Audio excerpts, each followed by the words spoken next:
사도행전의 절반이 넘는 부분을 바울의 전도 여행 이야기로 할애하고 있습니다. 굉장히 중요한 부분이라는 거죠. 우리가 잘 아시는 것처럼 사도 바울은 1차, 2차, 3차 전도 여행을 했습니다. 그리고 마지막 로마로 죄수가 되어서 호송되어가는 과정 속에도 복음을 증거하니 4차 전도 여행이 로마를 향한 발걸음이었다, 그렇게 보기도 합니다. 그 가운데 우리가 그동안 이제 13장에 와서 안디옥 교회를 주목해 봤고, 오늘부터 이제 4절부터 시작되는 제 1차 전도 여행에 대해서 함께 살필 것입니다. 1차 전도 여행은 13장, 14장 두 장에 걸쳐서 기록되어져 있고, 안디옥에서 출발해서 안디옥으로 돌아옵니다. 이 1차 전도 여행의 출발과 돌아오는 것을 보면서 안디옥 교회가 세계 선교의 거점으로 지금 쓰임받고 있구나. 최초의 선교사 바나바와 사울을 파송하고, 오늘 본문에 보니까 요한도 함께 동행을 했다고 그랬어요. 그리고 안디옥 교회가 이 역사 앞에 아주 소중하게 쓰임받았다는 사실을 다시 확인하게 됩니다. 동시에 사울이라고 하는 이름이 본장에서부터 바울로 소개가 됩니다. 바울의 이름의 뜻은 작은 자인데, 그가 회심하고 이름을 바울로 바꿨다, 뭐 이렇게 얘기하는 분도 계신데, 사실은 같은 의미입니다. 사울이나 바울이나. 근데 사울은 히브리식 이름입니다.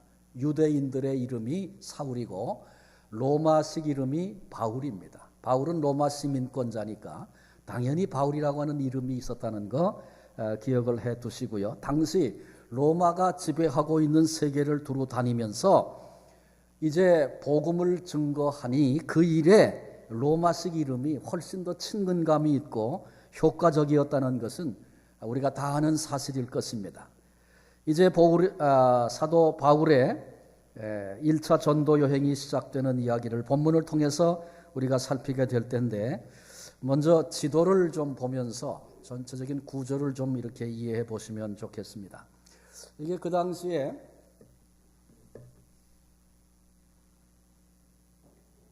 사도 바울이 1차 전도 여행을, 마이크 좀 주시겠어요?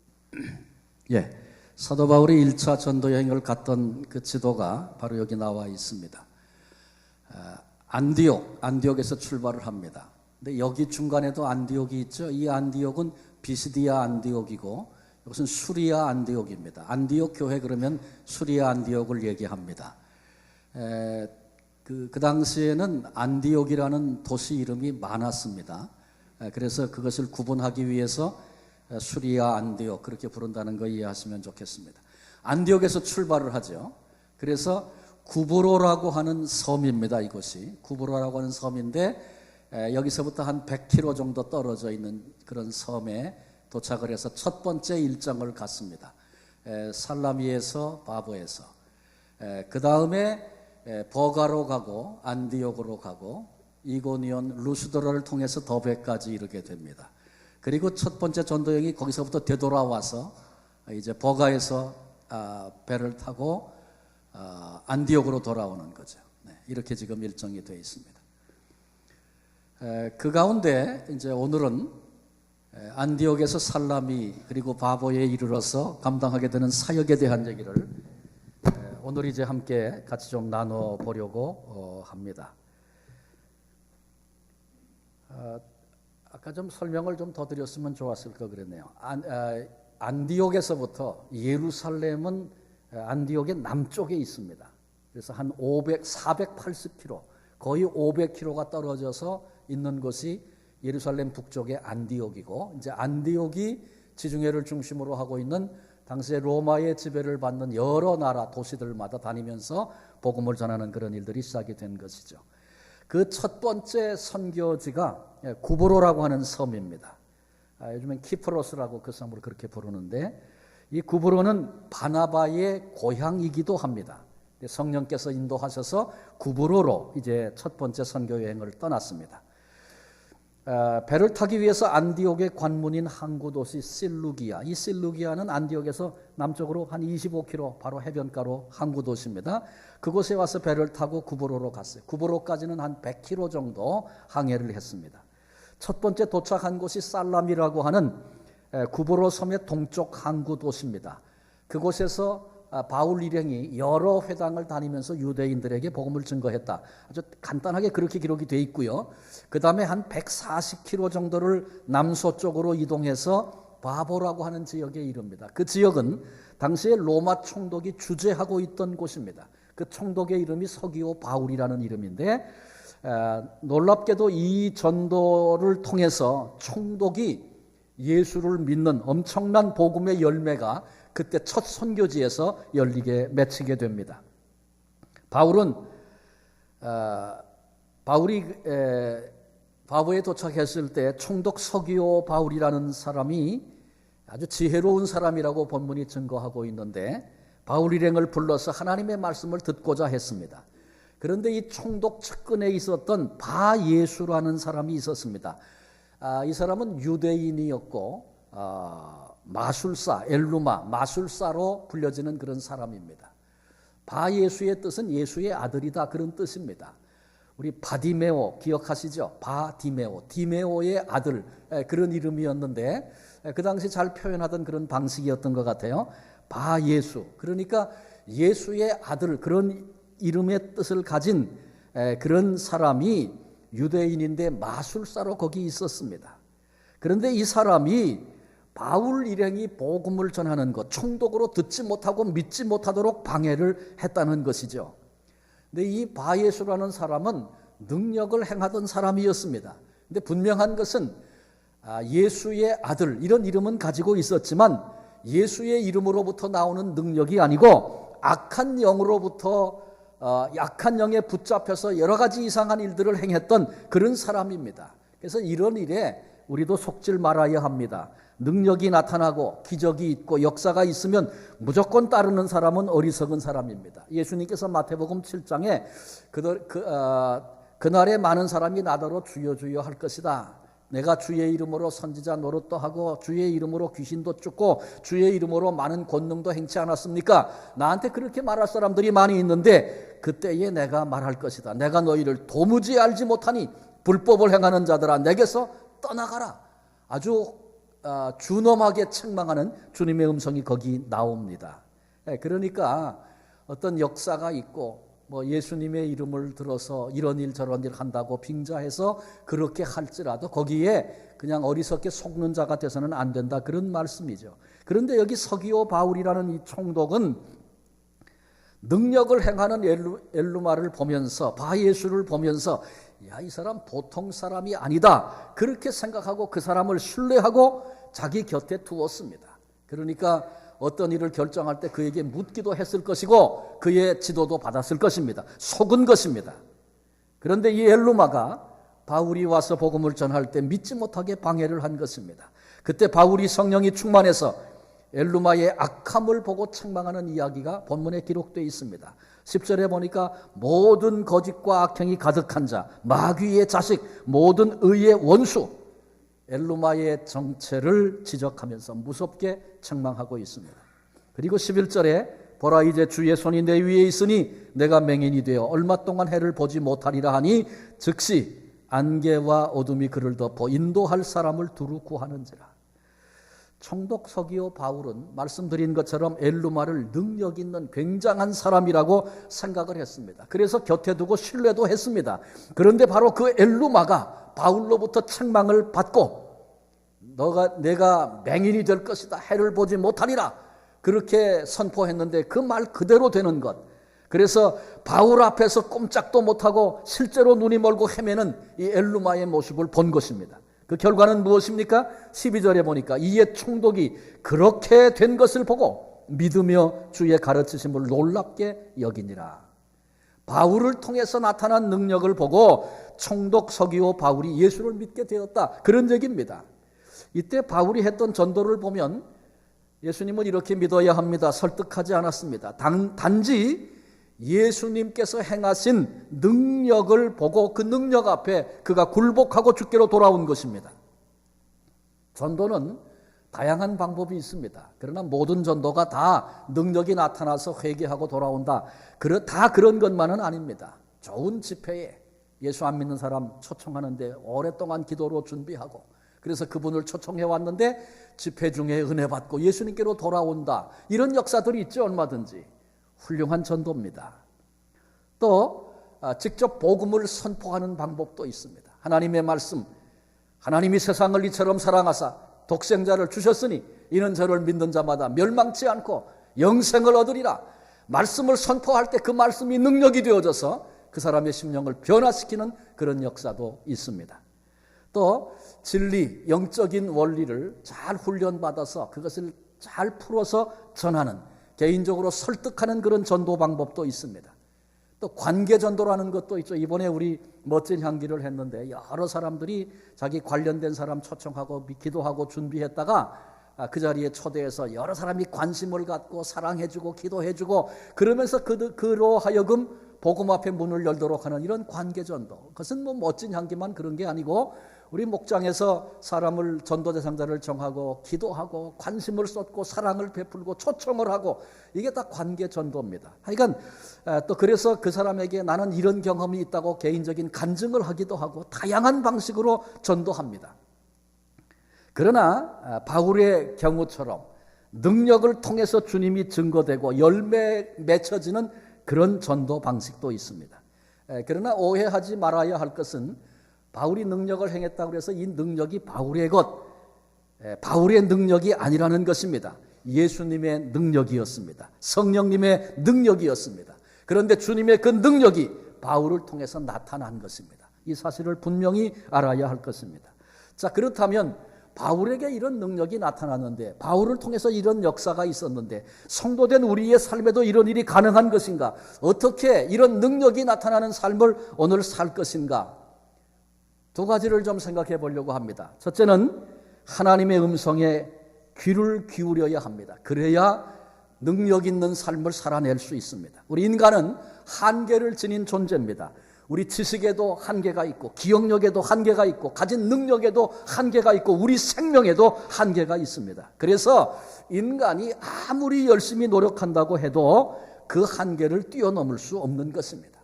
내가 가진 한계를 뛰어넘지 못하는 것뿐만 아니라 사실은 내게 있는 것도 다 쓰지 못하고 대부분 허덕거리면서 인생을 그렇게 살아가는 그런 보통 인생들이 이 땅에 얼마나 거의 대부분이 그렇게 살고 있지 않습니까? 그러나 정말 우리가 이런 존재인가를 질문해 봐야 할 것입니다. 결혼을 해서 기다리던 자식을 낳았어요. 그런데 그 자식이 얼마나 사랑스럽고 그 자식을 통해서 기쁨이 있습니까? 그래서 보통 개인적으로 가장 행복했고 감격스러울 때가 언제냐 그렇게 물어보면 많은 사람들이 첫 아이를 품에 안았을 때 그런 감격이 있었다는 얘기.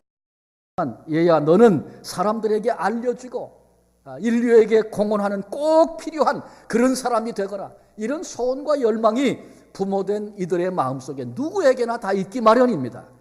여러분, 이런 자식을 향한 소원이 어디서 왔습니까? 그건 하나님께로부터 온 것입니다. 하나님은 하나님의 자녀가 된 우리가 평범한 삶, 그저 그런 시시한 삶 살기를 원치 않으십니다. 우리로 위대한 삶, 능력 있는 삶 살아가기를 원하시는 것입니다. 이 같은 삶은 한계를 가진 우리로서는 절대로 살아낼 수 없는 그런 삶입니다. 이 같은 능력 있는 삶은 하나님만이 그렇게 살도록 해 주실 수 있는 삶입니다. 그러므로 능력 있는 삶을 살려고 하면 그런 삶을 살게 해 주시는 하나님의 음성에 귀를 기울여야 합니다. 그렇습니다. 능력 있는 삶을 살도록 나를 도와주시고 인도해 주시는 하나님의 음성에 귀를 기울여야 그런 삶을 살 수 있는 것입니다. 하나님은 오늘도 우리를 인도하시고 도와주시려고 말씀하시는 그런 하나님이십니다. 여러분, 하나님이 우리에게 도와주시려고 자꾸 말씀하시는데 그 하나님의 음성을 어떻게 들을 수 있습니까? 하나님의 음성을 듣는 출발점이 뭐냐 하면 하나님의 음성을 들어야 되겠다. 듣고 싶어요. 하나님의 마음을 알고 싶어요. 하나님의 음성 듣는 일에 관심을 갖는 것, 이것이 출발점입니다. 내가 살아가는 삶의 자리에서 때로는 힘들고 어려운 그 순간에 때로는 내가 뭔가 열심히 하고 있다고 생각하는 그때에 그냥 열심히만 하면 다 되는 게 아니고, 하나님은 내가 이렇게 지금 열심을 내고 있는 이것을, 그런 나를 하나님은 지금 어떻게 바라보고 계시고, 하나님은 지금 나에게 뭘 말씀하실까? 이렇게 하나님의 마음을 알고 싶고 하나님의 음성을 듣고 싶은 것으로부터 하나님의 음성을 듣는 일이 시작이 되는 것입니다. 바꿔 얘기하면 삶의 자리에서 하나님과 교제해야 된다, 그런 얘기입니다. 주일날 예배 드릴 때는 하나님 생각도 하고 예수님 생각도 하고 기도도 하고 찬송도 하지만 예배 끝나고 돌아가면서 예수님 안녕히 계세요, 제가 다음 주에 와서 꼭 뵐게요, 그리고는 일주일 내내 예수님 없이 하나님 없이 그냥 정신없이 살기만 한다면 우리는 하나님의 음성을 들을 수가 없습니다. 물론 안녕히 계십시오 그러고 인사하고 가는 분은 없죠. 근데 실제로는 그렇게 산단 말이에요. 돌아가서 삶의 자리에서 문제에 부딪힐 때, 어떤 일을 생각하고 결정할 때 하나님을 묵상하고 하나님은 뭐라고 말씀하시는가, 하나님이 원하시는 건 뭔가, 이렇게 하나님께 관심을 두고 하나님의 마음을 알고 하나님의 음성을 듣고자 하는 이 일로부터, 이 교제로부터 우리가 하나님의 음성을 듣는 일을 시작할 수 있다는 겁니다. 전화가 딱 왔는데 아무개 집사님, 그리고 바로 알아들었어요. 어떻게 그럴 수 있습니까?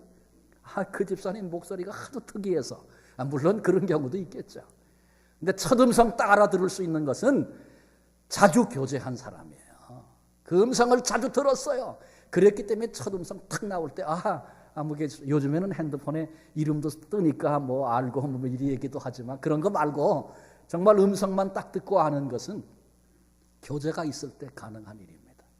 뭘 얘기하려고 하냐 하면, 하나님은 말씀하시는 하나님이라 그랬죠. 우리 삶에 구체적으로 나를 인도해 주시기를 원하시는 게 하나님이신데, 하나님 그렇게 우리를 이끌어 주시는 분이신데, 그런데 하나님이 내게 안타깝게 말씀하시는데 내가 알아듣지 못해요. 왜? 교제가 없기 때문에 그런 거예요. 하나님은 수없이 다양한 방식으로 말씀하세요. 근데 내가 삶의 상황과 현장과 바로 거기서 하나님의 음성을 들으려고, 하나님과 교제하려고 애쓰던 사람은 하나님이 어떤 방식으로 말씀하시든지 이게 주님의 음성이구나, 금방 깨달아지는 거예요. 교제가 있는 사람만 가능한 겁니다. 그 음성 듣기에 관심 가진 사람은 잘 들을 수 있다는 거죠. 하나님의 음성 잘 듣고 들을 수 있는 시간이 언제입니까? 예배 시간이에요. 예배 시간. 하나님의 음성을 평상시 듣고자 하던 사람은 예배 시간에 굉장히 많은 음성을 들어요. 설교 시간에 듣고, 기도 시간에 듣고, 찬양 중에 듣고, 그렇게 평상시 하나님과 교제하던 사람은 심지어 어린아이가 하는 얘기 속에서도 하나님이 나에게 말씀하고 계시구나 깨닫게 되는 겁니다. 오늘 삶의 자리에서 정신없이 세월에 떠밀려서 그렇게 살아서는 안 됩니다. 내 목소리가, 내 주장이 너무 커서, 사람들의 소리가, 세상 소리가 너무 크게 들려서 하나님의 음성을 듣지 못하는 사람, 비극적인 삶을 살고 있는 것입니다. 하나님의 인도는 받지 않고 내 계획, 내 능력 의지해서 그렇게 인생을 살면 한계 있는 내 능력의 그 미미한 정도의 삶밖에는 살 수 없는 겁니다. 나의 지식, 나의 지혜, 나의 능력, 나의 한계를 뛰어넘는 삶을 원하십니까? 그렇다면 그런 삶을 능히 살게 하시는 하나님의 음성에 귀를 기울이는 우리 모두가 되시기를 바랍니다.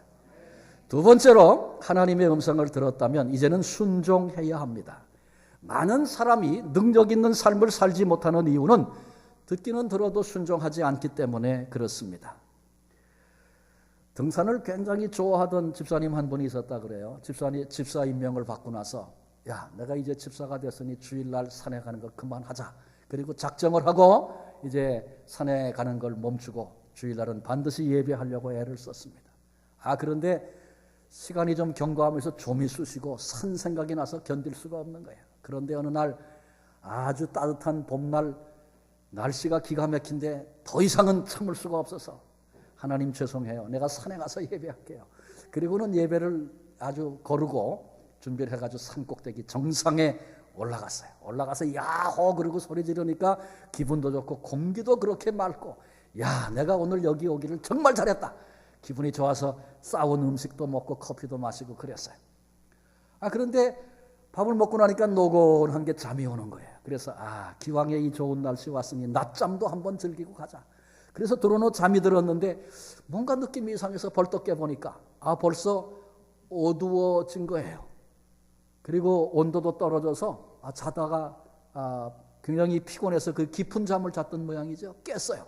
보니까 눈앞이 캄캄한 뒤에 달빛도 없는 어두운 밤인데 올라올 때 낭떠러지 같은데도 자기가 일부러 골라서 올라오고 자기가 좋아하는 코스로 그렇게 왔는데 이게 보이지 않는 이 밤에 다시 내려가야 한다고 생각하니까 기가 막힌 거예요.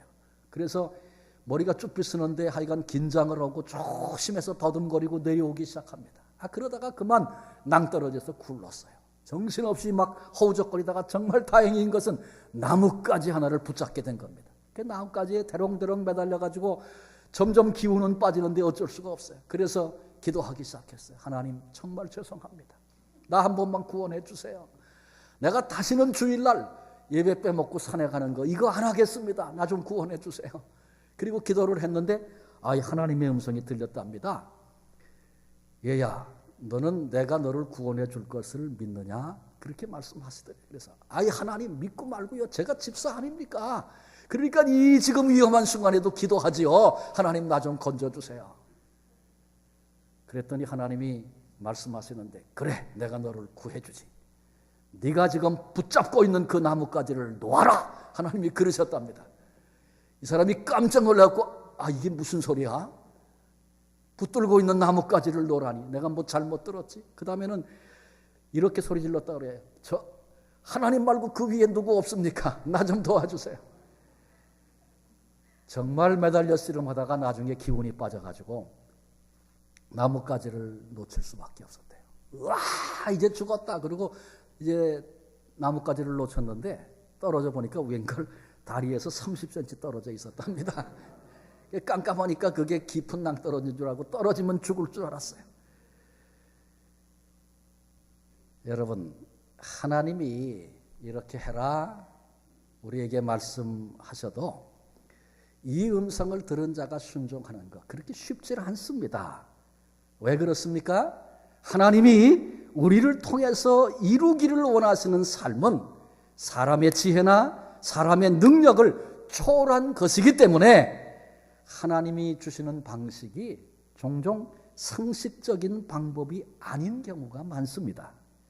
만약에 우리가 좀 생각하면 알 수 있는 다 아는 상식적인 방법만 하나님이 제시하신다면 그러면 뭐 하는 거 쉽죠. 생각해보니까 그게 맞아. 그럼 그렇게 하면 되잖아요. 그건 쉬운 일이지. 그리고 만약에 하나님이 상식적인 선에서만 제시해 주신다면 뭐 굳이 하나님 없어도 내가 잘 지혜롭게 생각해서 결정하면 되는 거 아니에요. 그런데 우리의 그 생각이 그 지혜가 그 능력에 한계가 있어서 그 이상의 삶은 살 수 없다 그랬잖아요. 여러분 안디옥 교회 경우를 보십시오. 하나님께서 바나바와 사울을 따로 세우고 안수하여 선교사로 내보내라 그렇게 지시하셨어요. 이미 우리가 지난주에 살폈습니다마는 지도자가 5명이 거기 나오는데 그 5명 가운데 가장 뛰어난 2사람 바나바와 사울 그 2사람을 따로 떼서 선교사로 세계 선교사로 내보내라. 여러분 그게 쉽겠습니까? 이 2사람 빠지면 우리 교회는 어떻게 되는가? 영적인 두려움이 이해가 되십니까? 그러나 그럼에도 안디옥 교회는 하나님의 음성을 들었을 뿐만 아니라 하나님의 말씀 앞에 그대로 순종한 것입니다. 안디옥 교회는 인간의 한계를 뛰어넘어서 초대교회 그 시대에 세계 선교를 위해서 위대하게 쓰임을 받는 그런 교회가 됩니다. 하나님의 음성이 분명하면 그러면 순종해야 합니다.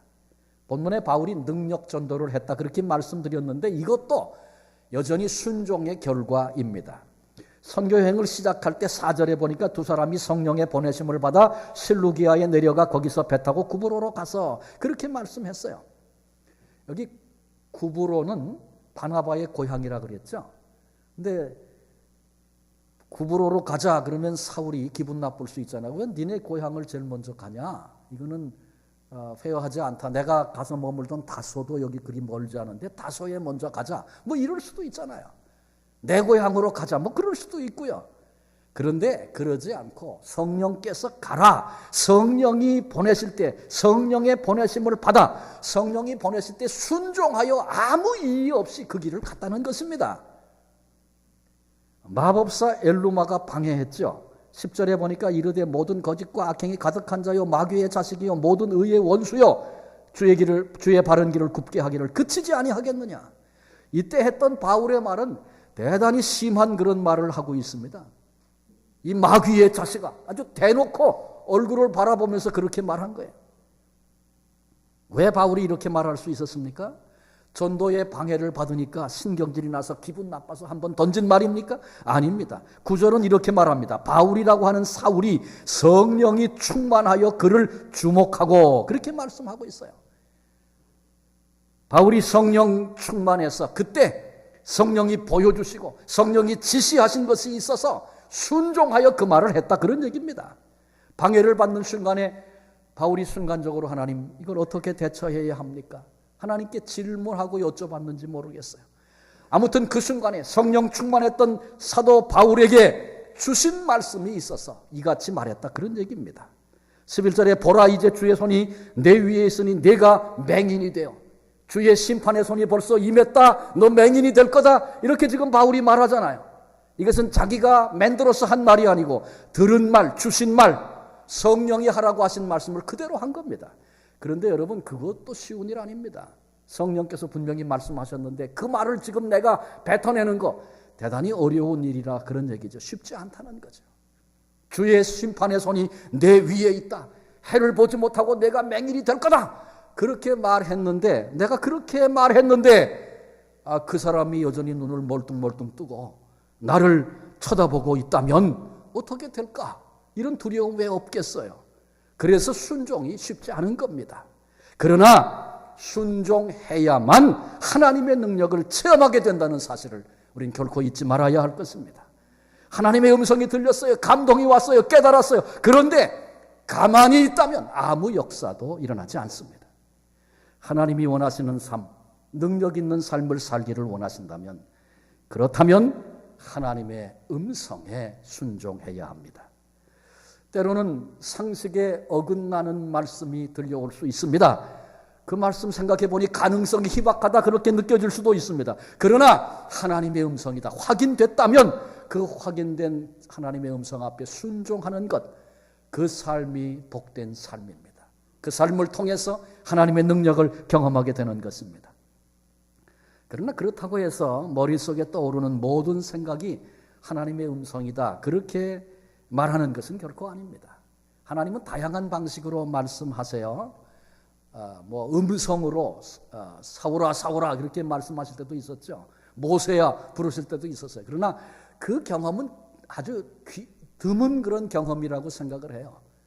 다양한 방식으로 말씀하시는데 어떤 때는 마음에 감동이 되고 정말 그렇게 해야 될 그런 열망을 내게 주시므로 하나님이 이걸 원하고 계시구나, 그렇게 느낄 수도 있는 거죠. 또 어떤 때는 말씀이 생각이 나서 말씀을 통해서 우리를 인도해 주시고, 말씀은 이미 하나님의 말씀을 기록해 주신 말씀이잖아요.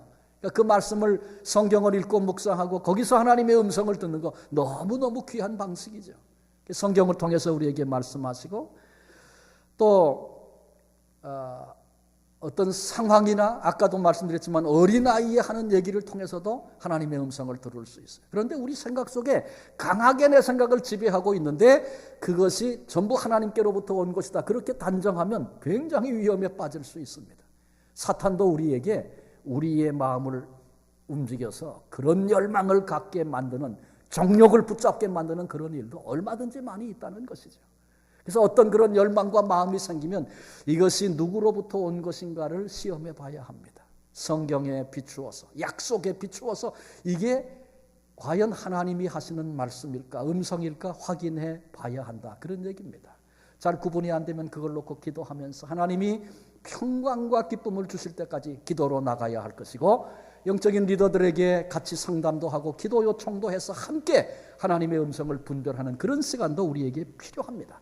이렇게 하나님의 음성을 듣기 위해서 씨름하며 사는 사람은 급박한 상황에서 들려오는 음성을 즉각 하나님의 음성으로 분별할 수 있는 이런 은혜도 경험하게 되는 것이죠. 중요한 것은 이게 하나님의 마음, 하나님의 음성이 분명하다. 이렇게 확정되어지면 순종하는 것이 복된 삶의 방식입니다. 하나님이 우리에게 원하시는 삶은 세상 사람들이 다 사는 일상에 전부 매여서 사람의 능력, 사람의 지혜 거기에 붙들려서 그걸 뛰어넘지 못하고 허덕거리며 그렇게 사는 삶을 하나님은 결코 원치 않으십니다. 하나님은 우리가 초자연적인 삶, 이 땅을 능력자로 살아가는 하나님의 자녀로서의 능력을 가지고 오늘 이 땅을 살아가는 그런 삶을 살기를 하나님은 원하시는 것입니다. 이것이 하나님의 자녀들에게 주시는 놀라운 특권입니다. 혹 우리 가운데 부부 생활에 어려움을 겪으시는 분이 계십니까? 참아도 노력을 해도 상담을 해보고 그래도 해결되지 않는, 우리의 능력을 다 동원해도 해결되지 않는 그런 상황들이 있습니까? 하나님의 모든 것들을 다 내려놓고 하나님의 음성에 귀를 기울이십시오. 하나님은 어떤 마음을 내게 주시는가? 하나님을 향하십시오. 그리고 그 주시는 마음 앞에 순종하십시오. 그럴 때 원수 같던 배우자가 하나님이 나를 위해서 맺어주신 동역자였습니다. 이렇게 고백할 날이 우리에게 올 것입니다. 자녀의 문제 마찬가지입니다. 자식이 뜻대로 되는 법이 있던가요? 달래도 보고 야단도 쳐도 그래도 안 되는 그런 상황이 있습니까? 그렇다면 내가 하는 모든 행동을 다 멈추고 하나님의 음성 앞에 귀를 기울이시기를 바랍니다.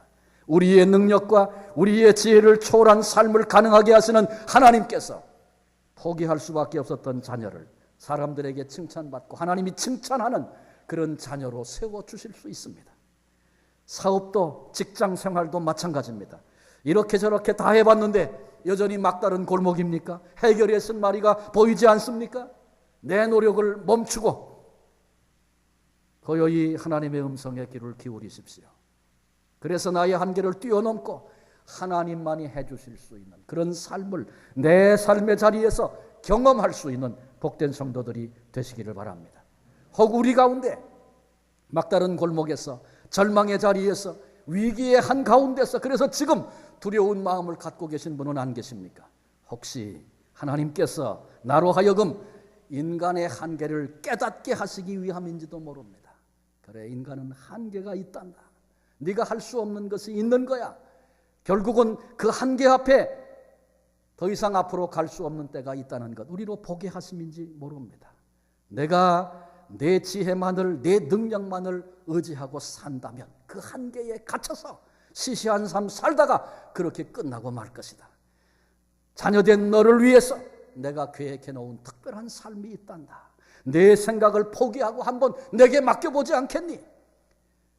하나님께서 어쩌면 고난을 통해서 우리를 멋지고 위대한 삶으로 초대하고 계신지도 모릅니다. 이런 초대에 기꺼이 순종하시기를 바랍니다. 그때 비로소 내 힘으로, 내 능력으로 할 수 없고 꿈도 꿀 수 없었던 그런 일들이 하나님의 손 안에서 이루어지는 능력의 삶을 체험하게 될 줄로 믿습니다. 순종하는 거 너무 부담 갖지 마십시오. 두려워하지 마십시오. 내가 그거 순종하면 실패할 것 같고 망할 것 같고 죽을 것 같습니까?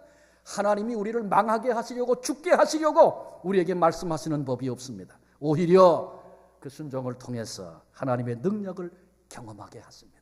이 신실하신 하나님을 신뢰하고 믿는 복된 성도들이 되시기를 바랍니다. 그리고 이제 일어나 순종함으로 하나님의 그 크신 능력을 체험하며 살 수 있는 우리 모두가 되시기를 바랍니다.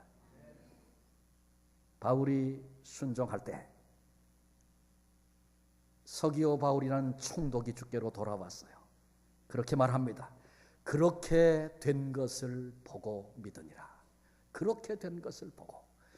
여러분, 이 얘기는 오늘 우리의 이야기입니다. 우리가 하나님의 음성을 듣고 하나님 앞에 순종하고 어떤 다급한 상황, 어떤 고난의 자리, 내 힘으로 해결할 수 없는 마지막이라는 순간 앞에서도 하나님의 음성을 듣고 순종함으로 하나님이 행하신 그렇게 된 것을 보고 우리 주변의 많은 사람들이 주님께로 돌아오는 역사, 예수 믿는 역사 일어나게 되고 증인된 삶을 살아낼 수 있는 이 승리의 삶을 사는 우리 모두가 되시기를 주님의 이름으로 축원합니다. 기도하시겠습니다. 우리 이 시간에 한번 좀 같이 한 음성으로 기도하기를 원합니다. 우리를 지금 힘들게 하고 아프게 하는 일들은 어떤 일들입니까? 어쩌면 하나님께서 우리를 인간의 한계가 있다, 내 능력, 내 지식, 내가 할 수 있는 데는 한계가 있다, 우리에게 말씀하고 계신지 몰라요. 내가 내 능력, 내 지혜에 의지하려고 하지 않았는가 돌아다 보고 하나님 내게 말씀해 주십시오. 내가 이제는 하나님의 음성 듣는 일에 관심을 가지고 그렇게 한번 교제하며 살아보겠습니다. 성령님 내게 지혜를 주십시오. 하나님 뭐라고 말씀하시면 그대로 순종하며 살겠습니다. 우리 하나님 앞에 좀 결단해 그런 기도를 드리면 좋겠습니다. 그리고 또 한 가지 기도의 제목을 부탁을 드립니다. 우리 임지현 집사님 이번 수요일에 이제 암 수술을 하게 됩니다. 유방암이 발견이 돼서 수술하게 되는데 하나님께서 능력의 손으로 붙잡아 주셔서 이번 수술을 통해서 건강이 회복되고 어떤 후유증도 참 남지 않도록 하나님께서 은혜 주시도록 기도해 주시고요. 두려움 없이 평강으로 하나님 안에서 믿음으로 임하고 의사의 손도 붙잡아 사용해 주십시오. 하나님 앞에 저를 맡기며 함께 우리 한 음성으로 기도하겠습니다. 함께 기도하시겠습니다. 하나님 아버지 감사합니다. 이 시간 주의 말씀 앞에 고개 숙였습니다.